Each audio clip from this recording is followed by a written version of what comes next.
I took it upon myself that if I was going to venture into academia, I wasn't going to become a person who just sat back and lost touch with the industry. So I am involved in hotels every day, every week. Welcome to the second season of The Modern Hotelier, the fastest growing hospitality podcast. Both hosts were named top 100 most powerful people in hospitality and voted fourth most popular podcast by the International Hospitality Institute. Each episode will get to know an industry expert and we'll discuss the latest trends in hospitality to help you, the modern hotelier. Welcome to The Modern Hotelier. I'm your host, David Malilli. I'm your co-host, Steve Karen. And I'm the producer, John Boomhofer. Welcome to today's episode. We're thrilled to introduce you to StayFlexi, an innovative platform revolutionizing the hospitality industry. Backed by Y Combinator, StayFlexi is a modern, all-in-one PMS platform. Leveraging the power of AI, it's transforming how hotels operate, maximizing efficiency, and boosting sales for unsold rooms. Already, over 2,000 properties worldwide have made the switch to StayFlexi, experiencing the difference it makes. And here's the best part. Exclusively for our listeners, StayFlexi is offering an incredible lifetime deal at just $149 per month. That's an astounding 80% discount. Don't miss this opportunity to elevate your hotel's performance with StayFlexi. Stay tuned for more details. Steve, who do we have on the program today? Yeah, David, today we have Peter Ricci, clinical professor and director of hospitality management programs at Florida Atlantic University. Peter is a hospitality leader with 30 plus years of experience in the tourism industry and academia. During the past 15 years, Peter has focused on developing the hospitality and tourism management program at Florida Atlantic University. Welcome to the show, Peter. Hey, thank you guys. It's nice to be here. Great. So, Peter, we're going to go through three sections. We're going to go through, get to know you a little bit better, talk about your career, and then get into the industry. So, sound good? Absolutely. Go ahead. All right. So, what was the worst job you ever had? Worst job I ever had. 6 months at Delta Airlines being a computer programmer trainee. Not the airline, the job. Got it. Are you a morning or a night person? Oh, definitely night person. I'd thrive in the casino or nightclub business. All right, good. So if you had to delete all the apps from your phone except three, what three apps are you going to keep on your phone? Bank of America, because I need to know exactly how much is in the checking since I'm not good with money saving. Dunkin, because I got to have my tea every day. And I guess Duo, because I need my work email. Got it. All right. What's the emoji you use the most? Happy face. Happy face. I'm a happy guy. Where's your favorite place to go on vacation? Anywhere there's a casino. Got it. So if you had your own talk show, who would your first guest be? They can be dead or alive. Your first guest. Oh, my goodness. Well, I've always wanted to meet her because I'm a kid of the 80s, so I'd have to say Madonna. Wow. That's a good one. So here we go. If you had a time machine and you could go into the future or back into the past, which way are you going and what year are you going to? 1985, the best year I ever had on the planet. I don't know why. I turned 20, but everything was together that year. I loved it. Yeah, the 80s were great. I have that same thing with 1996. I've never heard anybody else have that, but this is awesome. Specific year. I remember that year, like everything was fantastic in my memory in that year. Awesome. Well, that was great. So now we're going to get to learn about you a little bit more, kind of what makes you tick. So where did you grow up? I moved to Florida when I was 12 years old from New York. And really, I've been rarely back to New York all these years. And I've lived in the Southeast the rest of my life. So I'm 58. So the whole rest of the time been in the Southeast. Part of my job took me all over Florida. So I've been lucky. I've lived in almost every corner of Florida that exists. Wow. How did growing up in New York and then moving to Florida when you were 12, how did that kind of shape into who you are today? You know, people still tell me I have a very New York attitude in terms of high pace, get things done, immediacy. I've never lost that. I attribute that to elementary school and maybe my early upbringing. When I moved here, I was in the 7th grade, and I remember that first year the English teacher worked on getting rid of my New York accent. That's all I remember from that year. But my pace people still tell me, "Oh, are you from New York? But you don't sound it." So I guess there's a certain pace in New York, but I don't go back much. I just never lost it, whatever that is. Yeah, there definitely is. People are trying to get in and out of places so quick because it's so difficult to get into Manhattan or Brooklyn or Queens. But anyway, so that's good. So you graduated from Florida with a bachelor's in sociology and a master's in tourism and commercial recreation. How did you know that you wanted to get into tourism, hospitality? What kind of led you to that decision? I started in high school in fine dining. I worked all through 14 to 21, pretty much in food and beverage and catering and banquets. On campus, I worked for Aramark. So it was always a part of me. I wanted to go to law school. I read a book that you could be a hospitality lawyer. It was one of the career silos in the travel book that I read. And then I absolutely hated law school. So I wound up right back in Gainesville to do my master's. And the closest thing they had to hospitality was recreational studies. So, all through my early years, it should have been evident, but it wasn't. I mean, my part time job was at a travel agency if I wasn't working at Aramark. I interned for the airlines. Everything I did was tourism. And what I like now, all this time later, is that I approach the business from a very tourism perspective. Hotels happen to be my favorite part of my career, but I look at tour operators and wholesalers and technology apps and distribution systems and the whole enchilada, I call it. So I approach the business very differently from someone who's just been in hotels and whatnot. But I guess you could say my whole life. I do remember a person coming to the house when I was a teenager that was trying to do door-to-door sales for a travel agency school. And they even had a vinyl, like 45 record that you could listen to, all the career path. And I almost did it, but I didn't do it. So I guess my whole life. That's awesome. So one thing that I found when I was researching what you was you have a lot of certifications. And one thing that I was kind of shocked about was most of them are up to date and they're still active. So I understand you're in education, but why do you keep furthering yourself and getting these certifications and advancing your education, even though that's kind of what you do on a day-to-day basis almost? Yeah, that's a great question. And if you find one that's not up to date, let me know because I'll fix that. And I'm doing one right now, the Certified Hospitality Manager, which is the brand new one from the combination of American Hotel Lodging Educational Institute / National Restaurant Association. They're kind of one now. But I took it upon myself that if I was going to venture into academia, I wasn't going to become a person who just sat back and lost touch with the industry. So I am involved in hotels every day, every week. From here, I go to the Diplomat in Hollywood to have a meeting with one of my alums who's the revenue director. And if you don't stay current, let's put it this way, as soon as I see a student or a colleague or a hotel owner look at me like an academic, I'll shoot myself.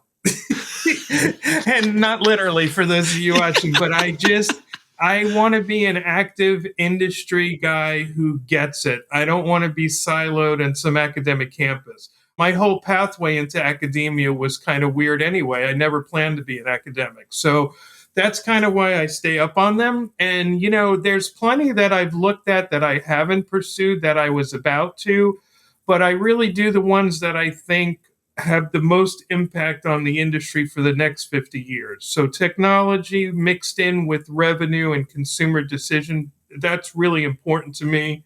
The future of hotel management in a time where we are raising labor rates like never before, and we have to understand how we're going to make flow through for profitability. So anything in there with efficiencies, yet maintaining guest service. So funny thing for you, Steve, one student asked me one time, are those really things or did your cat run over your keyboard? So I love that. Every time I meet someone, I tell them that story because I just tickled me. I said, no, they're real stuff, I thought about reading all the qualifications, but I went against it. It would have taken too long.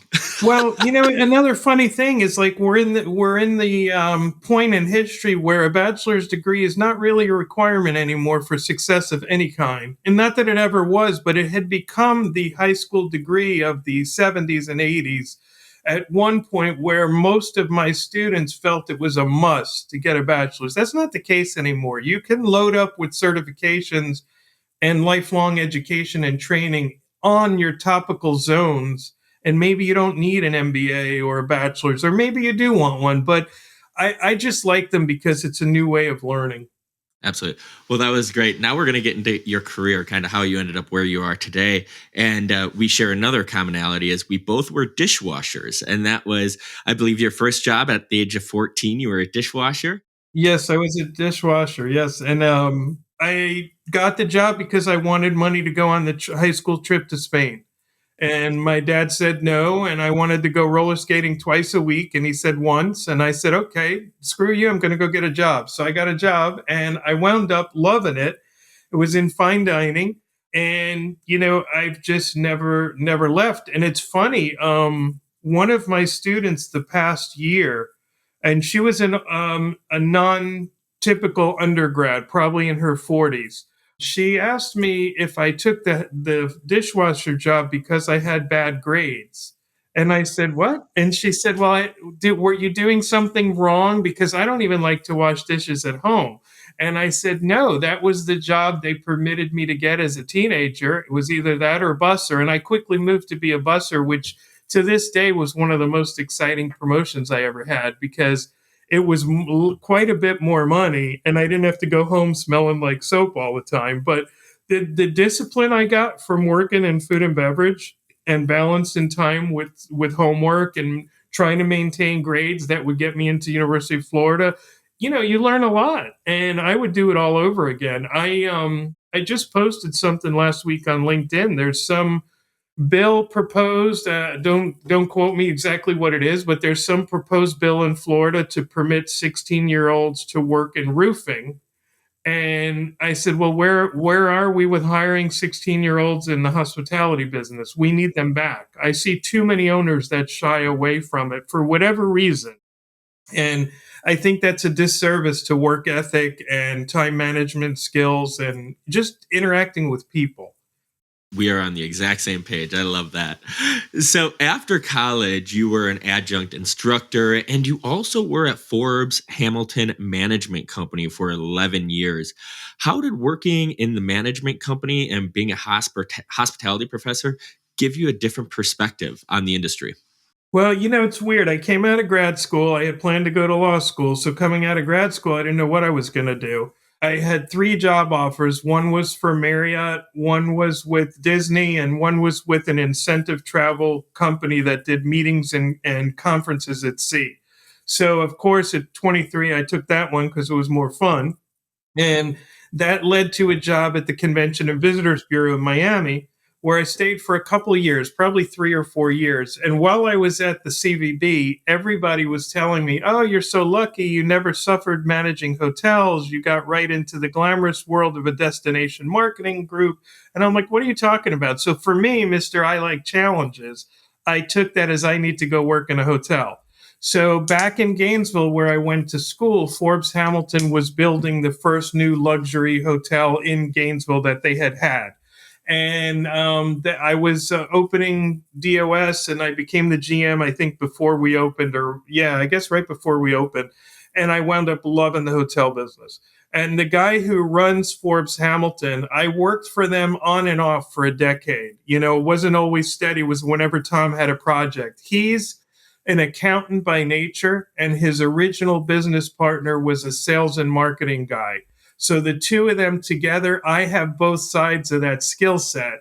And I would gravitate to his business partner one day, I'd gravitate to Tom the other day. But I learned the management company side, which still fascinates me. And I had a chat yesterday with Chris Russell, who's a CEO of Spire Hotels. And we agree on this totally, that the young professional coming into the business or the career switcher should really think about management companies, just for the fact that you learn all the brand standards of so many brands.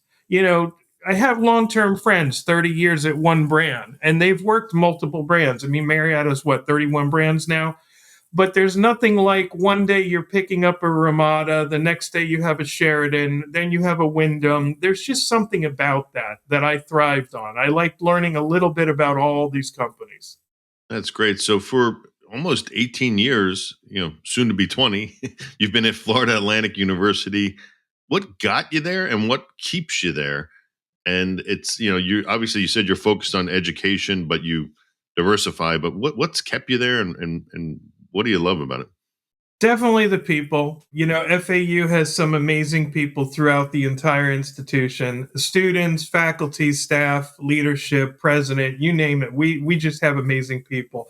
Our dean in the College of Business lets us be super entrepreneurial. I'm a super entrepreneurial type of person. And if I was held into a box or something, I would just blow the box walls down. It's just not going to work. So, back to Steve's point, because I had a master's degree young, I was never given the credit until I was mid 30s for having that degree. I was just a kid who worked a lot. That's normal, right? So I'm working one day at the Convention and Visitors Bureau, and they got a call for an adjunct teacher, which is what we call part-time teachers in academia. And I was the only one then who had a master's that could teach destination marketing. So they threw me into a class at Nova University, which is now Nova Southeastern. And it were all hotel general managers that decided to take the plunge to do their bachelor's. So I'm 24 and I'm surrounded by all males who are guys that are GMs. So I'm like, holy crap. But I knew the textbook and they knew the real world. And that got me sparked on teaching. So I taught part-time my whole career. Around 2000, I was managing a beautiful Crowne Plaza in Orlando. And University of Central Florida was getting ready to embark on becoming the Rosen College, and Harris Rosen was getting ready to donate money. So the dean reached out and said, have you ever considered doing your doctorate? You like to teach? And I said, nah, not really. We had a couple of chats, and lo and behold, I gave up my hotel career and went back to school. I was just before 40. And I finished my EDD, my doctorate in education leadership. I was at UCF teaching for 4 years, but I went right back to hotels because I'm like, I'm only 40. I've got a lot of energy left. And ironically, life led me back to academia here because FAU had an opening. My parents were down here and they were approaching their 80s. And I said, all right, I'll come for a couple of years. And like you said, it's been about 16, 17 years already. But it's the people and it's the environment. I mean, South Florida, we are hospitality. We've got casinos. We've got cruise line headquarters. We've got gourmet restaurants. We've got mom and pops. We've got the beaches. We've got everything. So in Florida, I've lived here since I was 12. Hospitality and tourism's never not been our number one private employer. And except when I was a kid, it was agriculture, and we used to go neck and neck with oranges, And then after the Disney years, that's it. So I look at young people that grow up here, and I'm like, you're going to work in hospitality someday, some way.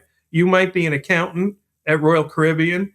You might be in architecture at Coulter, developing hotels. You might do this, you might do that, but it's a part of your world that you've grown up in. And we don't have state income tax, thanks to visitors. And we pay a lot less than we could pay, even though cost of living here has gone up because of visitors, we pay less. And so it's in my DNA to be in this business. That's awesome. And just like you have quite a few certifications, one thing we found, you also have won quite a few awards as well. Is there one award or one recognition you've got that I guess kind of stands above the rest that really means something special to you? Yeah, I always tell everybody once you get to be a man of a certain age, you start to get awards if you're in the same field. So I'm very humbled by those and almost embarrassed. But I guess there's two that I'm really, really proud of. One is the Distinguished Alumnus Award I won from University of Florida because the College of Health and Human Performance, where we house tourism and hospitality there, really set me on a path for success. And I was an orientation leader. I did campus visits. So I've always had that leaning toward taking care of people and loved Gainesville when I was there. So that award is very meaningful to me. And then during COVID, we had a huge certificate that went global, and I won the South Florida Tourism Professional of the Year. And that humbled me so greatly because the people who've won it during my lifetime have all been people I would look up to as mentors and leaders. And it was, again, it kind of shocked me and was a little embarrassing, but I take it in stride now because I do love what I do. So I guess at some point that just comes with the turf, you know? And can you go a little bit deeper about why you won that award during COVID? Because it's truly incredible about why you won it.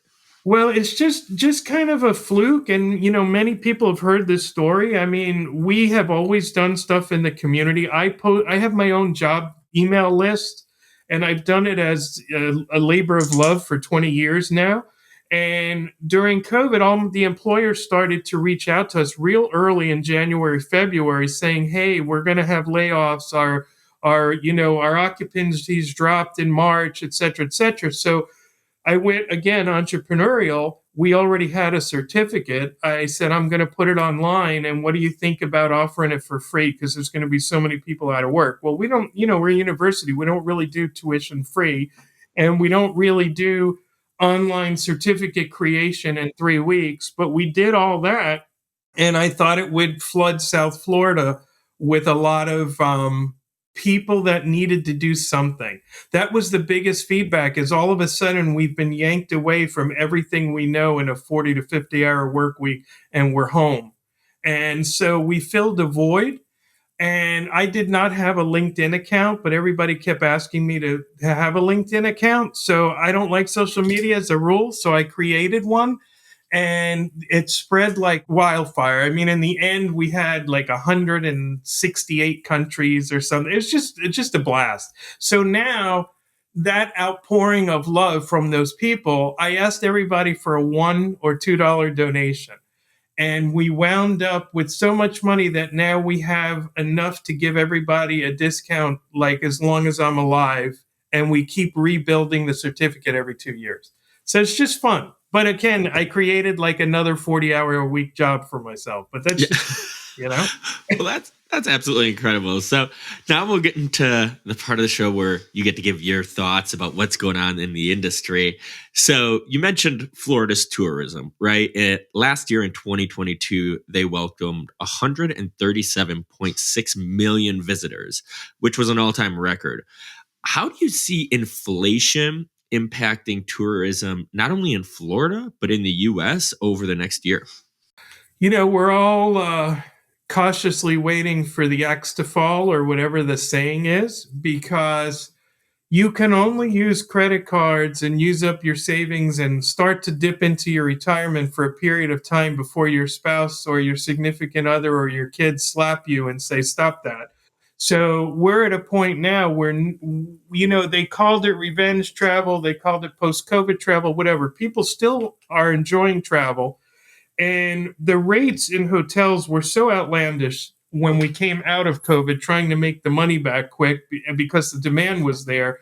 They've subsided, but everything is higher. And a big chunk of that is labor. And a big chunk of that is cost of goods. And that's not going to roll backwards. So hotels are going to be, in particular, focus on hotels. They're going to be in a predicament to not be able to deep discount when the next recession comes, because it's either they're going to go that strategy, which is always incorrect and proven not to work, or they're going to cut staff. So we're in a really weird state. And I do think travel will have issues next year. For us in Florida, the silver lining is that the internationals are starting to come back. But don't think that internationally there's not inflation woes just like ours, and wars and crises and climate change, you name it, So yeah, we will succeed because we are a great, vibrant destination, but it's going to be a bumpy road even for great, vibrant destinations, plain and simple. So you had a quote in the Sun Centennial around tipping. And so you had said some people will tip $1 per drink as much as 5. When they're doing a round of drinks and more upscale, people feel obligated to do $10 to $20 per round of drinks.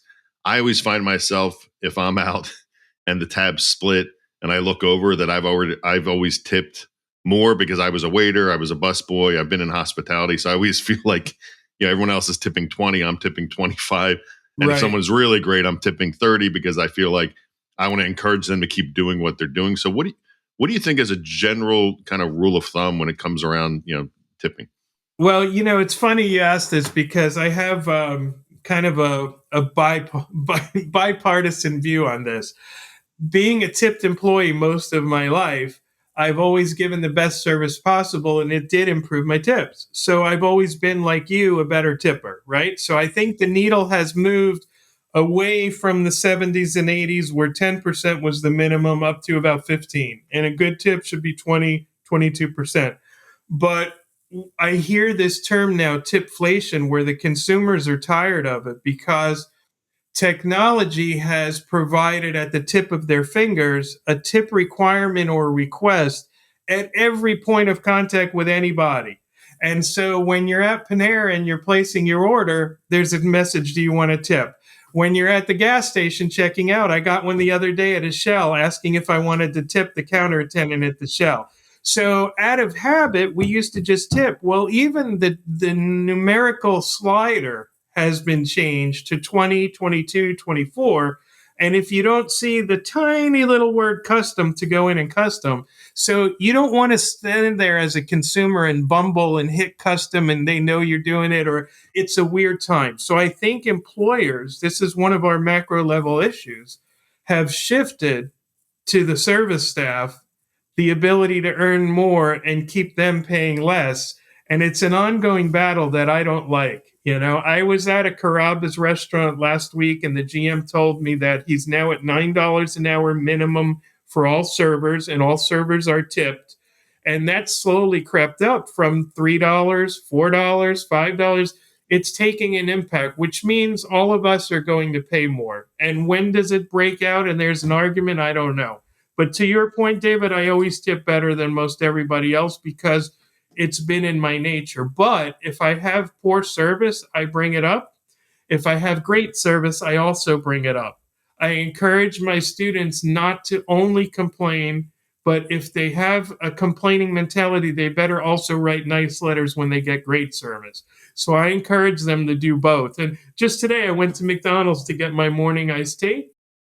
And I gave the great attendant that's always there in the morning her $25 gift card for the holidays. She was like stunned. I'm like, you deserve it. You're always the best in the morning. And what does it cost me? $25 a year to say, hey, I appreciate you.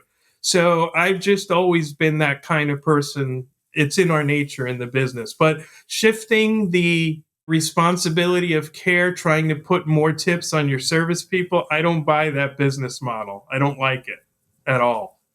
Yeah, it's really tough because when I get asked like where's the best place you've ever received service, and being a hotelier, you would think I'd have some fancy. Oh, I was at this resort. I was in Europe, and I say, oh, the Dunkin Donuts outside of Penn Station.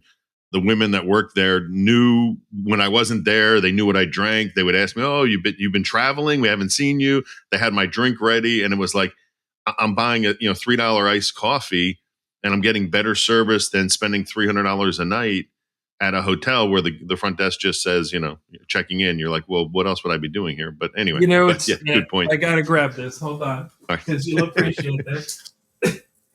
And to that same point, here's my 2 gift cards for Dunkin'. They're already written out.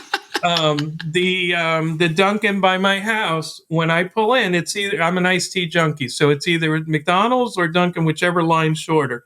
When I pull into the Dunkin', I'll say, hey, Peter, what's up? We got it. They know from my voice on the poorly working speaker.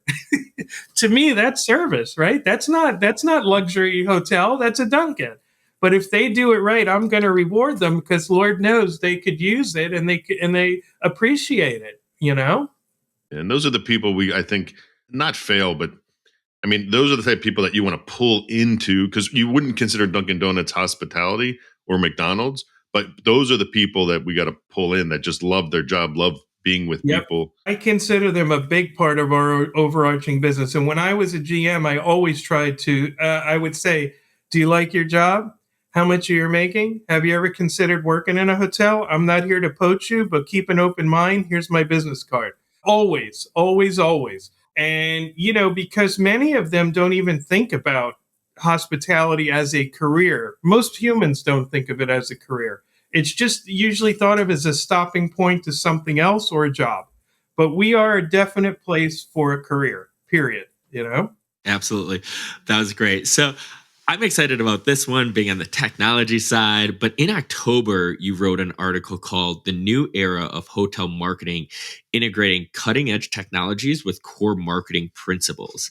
So, what will the impact of these emerging technologies like virtual reality, artificial intelligence, what impact are those going to have on hotels? The impact will be the savvy tech people who get the specific environment of those brands or those guests, whatever that is. Because to me, I am not technology averse. I'm almost 60, but I have no problem with technology. So think about the people who are going to be using your hotel that are 50 years younger than I am. They're going to be so tech savvy that if we don't move the business forward in technology, we're going to fail. And we've always been a very stagnant business to change. Now, having said that, I'm very cautious about owners who just buy the bells and whistles. They might purchase software or use apps that don't apply to their environment, but they really felt that they were sexy and fun. That's not how to do it. The way to do it is to get a tech guy like you, Steve, bring you in, understand our culture, and then see how we can make the experience better with the infusion of technology. And if we reduce full-time equivalents, FTEs along the way, fantastic. But the goal shouldn't be, I'm going to use technology to immediately cut 20% of my staff. And that's how a lot of people think off the top. So instead, I flip it and say, okay, what would make your experience better? I've been on some cruises lately where the apps on the ships have been outstanding and they really make my experience better. And then I've been on others where they have a full plate on your phone and you really don't need all those. So it's just got to be smart technology and meeting the guest where the guest is. You go high-end luxury that might have an older demographic, it might be a different type of new technology that works there first. But that cruise line or hotel or restaurant might have 10 other brands in their portfolio where different technology will work. You can't roll out one to the whole thing. And that's problematic when you have a big chain like Darden. Think about Darden restaurants. I mean, they've got the super end of Capitol Grill and Eddie V's, and then they've got Olive Garden. Well, an Olive Garden guest is going to be looking for different stuff than an Eddie V's guest. Eddie V's paying about $150 a head. Olive Garden paying maybe $17 to $24 a head, somewhere in there. So I look at technology to be an assistant to my provision of experience, not just for bells and whistles. And the guy I co-wrote that with is an amazing guy. He's got a bachelor's in computer science, a master's in hospitality IT, and then his doctoral focus is on technology with consumer behavior in hospitality. So that's his whole focus of life, is using technology in the right way to enhance guests. I would say enhance guests to spend money, but it's not about money. You got to make them happy. They're happy, they'll spend money. And, happy comes from the staff treating them well and the technology working and being what they want. So, yeah, it's an interesting time to be alive. I wish I were 18 again. I'd start all over in hospitality. I'd do something different. I love casinos because I think they use technology in fantastic ways for loyalty programs and player tracking and spend, but it would still be hospitality. I wish somebody had smacked me when I was 20 and just said, don't go to law school, just keep doing what you're doing. I wouldn't have lost a year and a half, but that's okay. Yeah, you appreciate it more now. That's yeah. I only did half yeah. a semester was all it took to get me out of that crap. So we could say for the last couple years, this year included, the industry as a whole, labor shortage has been an issue, and there's been a lot of talk about how do you attract people to hospitality, and how do you've touched on it several times. How do you get people to understand that it is a career? So what do you see next year in 2024? Outside of the staffing and labor shortage, what issues do you see, or what highlights do you see that you think will be coming into next year? Well, on the positive side, I think the sexy and the happy are back. I see people a little happy to be back in the hospitality business, and the sexiness is back about travel. We lost that for a while, definitely. One of the knee jerk reactions that I think industry had to do was to raise entry level wages after COVID just to get people in the door. But what happened there were, don't forget, we interacted with almost 100,000 of them through our certificates. So we heard stories on the macro level. The 60 to $100,000 person was not brought back right away. What were brought back were the baristas, the servers, the front desk agents at a higher price point. So a lot of people in the industry now in these frontline positions came for the dollar amount, and they're giving it a try.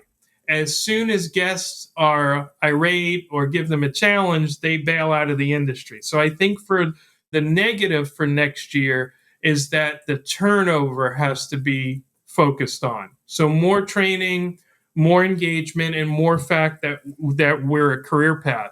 And in the higher ed space that I work in, we're all down in enrollments when it comes to hospitality. Luckily, we bounced fairly well in South Florida to be at 80% of where we were, but we were on a trajectory of growth for all 16 years. So if every program in the country is down 1% to 50%, think about that impact on the workplace. So we're going to have to look at certificates and high schoolers and other people and get them excited about the business. So the pro is that things are good. You can come in now. I will not tolerate anybody telling me we're a low paying field anymore. We pay just as well entry level as you're going to find somewhere else, almost in every case. And what's even better right now is you can move up more rapidly because of the space that exists from the turnover. So I see it as a very good thing, but it's a little daunting if you think there's 50 or 100 or 200,000 fewer people coming out of hospitality schools when we already had a labor shortage historically. We've always had a problem and struggle to find good labor. So I don't know, maybe Steve has an app for that. Not yet. So you kind of touched on this a little bit, but I'd like to go deeper. And you also wrote an article that, talking about how we need to inspire the next generation of hoteliers by using instrumental tactics. What are the best ways we can inspire this next generation? It's funny, and I'm glad you brought up hoteliers because of all my time in this business, the hotel part was my favorite for multiple reasons. It's very family-like. You're welcoming people to your big house, and it's often like running a big city. So the way I try to inspire students, and this is one of the reasons we're a business school model of hospitality school, is that it doesn't matter what your interest is. If it's HR, if it's accounting, if it's marketing, if it's finance, all those pieces go into the hotel business.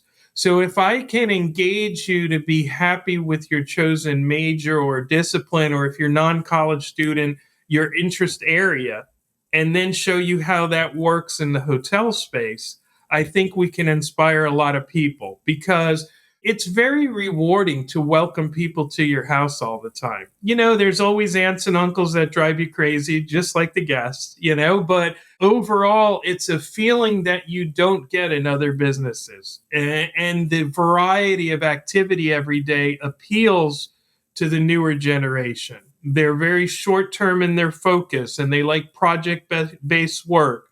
And they like achievement results where they get their medal or they get a $100 bonus, whatever it is. So there's a lot of opportunity within hotels to promote to the future generation excitement.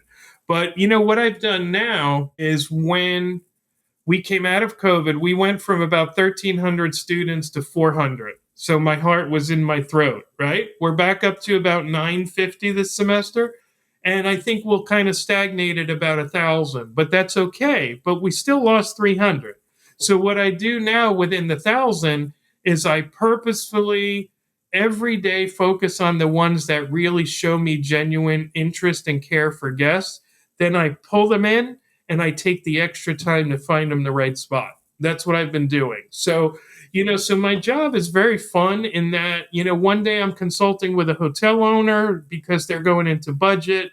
The next day, like today, I'm going to the Diplomat to meet the new general manager and see one of my alum who's only been out 8 years and already a very high level revenue guy at Hilton. So I like the success stories. And then I try to get them back into the classroom because they don't want to see a 58-year-old dude.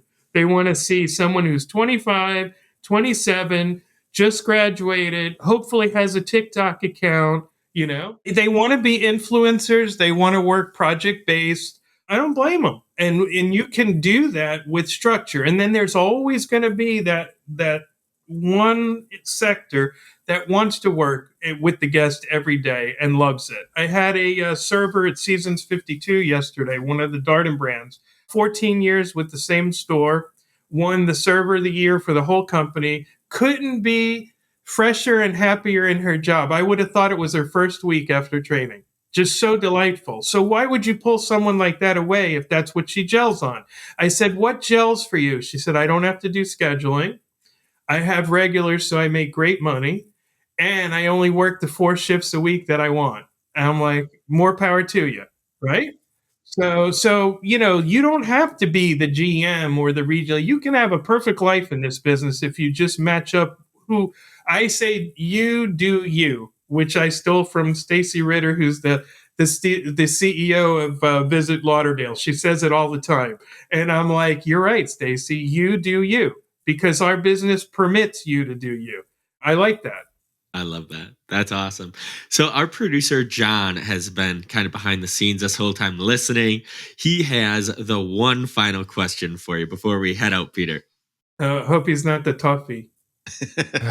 Well, we'll see. One thing, like from your last answer that you were getting to that I heard from what you said was the flexibility piece that I don't think a lot of people try to sell to future employees. And for me, I used to be a banquet manager in food and beverage at a hotel. I got started doing that because I played in a band and I toured a couple weeks at a time. And this job let me do that and come back. And they were excited to have me. And I was excited to come back. And I always tell people, if you're looking for something like that, where you can do what you want and still work a job that you like that's a good option. I'm curious what you have to say about the flexibility and how we kind of package that and let people know about it. So it can be a big benefit to their life. It's so funny because we're taken as a business that's 24/7 open all the time as a negative. And it frustrates the crap out of me because I'm like, I have students who are on-call banquet setup guys and ladies in Boca. They make great money. They pick the shifts they want and they go to school. And when they have finals, they pick and do. And the hotels, if you're good at it, the hotels will always want you on that team. So you're not going to lose your job. When I was in college, I was a trip director for Merritt's, one of my other hospitality jobs that the light bulb didn't go on, that I should be in the business, right? And I would go do projects. I'd go to Nevis for 3 days and do registration. I'd go to Atlantis and help with the check-in. Those were all jobs that I could do. And one of my trip director friends, that's all she did is made her own schedule because her husband had the benefits and her husband had the more structured schedule and she could be the trip director. Well, the students that want flexibility, I tell them, look at casinos that are 24/7. You're a night owl. What are you doing working at Bank of America? No offense to Bank of America, but they're not open at night. I want to smack them. I have a student right now. She's working at a place that's open weekends only. It's like a little alligator tour kind of thing. And she doesn't want to work weekends because she has a kid. I'm like, hello, there's plenty of other places open Monday through Friday. So yeah, John, you're spot on. You just have to prove yourself that you're a good employee. And then we need people so much. We want the good employees. We'll work with you. Now, granted, that doesn't mean you can come to me. Sometimes I'll get a student who comes with a printout. I can work Mondays 1 to 4, Wednesday 6 a.m. to 9. Then I have to volunteer. I mean, that doesn't work for our business either. But you prove yourself to me. I'm always going to let you come back, and I'm always going to work with you because we're open. And that was my experience too, is like when I was there, it wasn't like when I was back, like I was not touring and I would be back, it would be if I need to pick up a shift or they need me to come in, I'm ready to do it. I was just gone for 2 weeks. So I'm like, I want to be a part of it and help it succeed. And they never said, don't come back. And I actually got promoted. I continued to get promoted. So that also shows good leadership in that property from the GM and HR director, that they had that kind of culture. Because I have all too many GMs, they're like, oh, students, I don't want a student. And I'm like, what are you talking about? Meanwhile, they have 35% open positions. So, and I'll leave you with this. One of the things that baffles me, thankfully for Andrea and my team, we post probably 1,000 to 3,000 jobs a week for free for employers. And we have a faithful email list. Anybody can opt into it from anywhere over the world. The one thing I dread is when I go to a hotel and they're like, God, we have such a need. And then I look and they haven't posted their jobs in a year. So it's both ways, my friend. Yeah. It's both ways. You got to be out, you got to be vibrant, and you got to have a culture of, I want people to work in this business.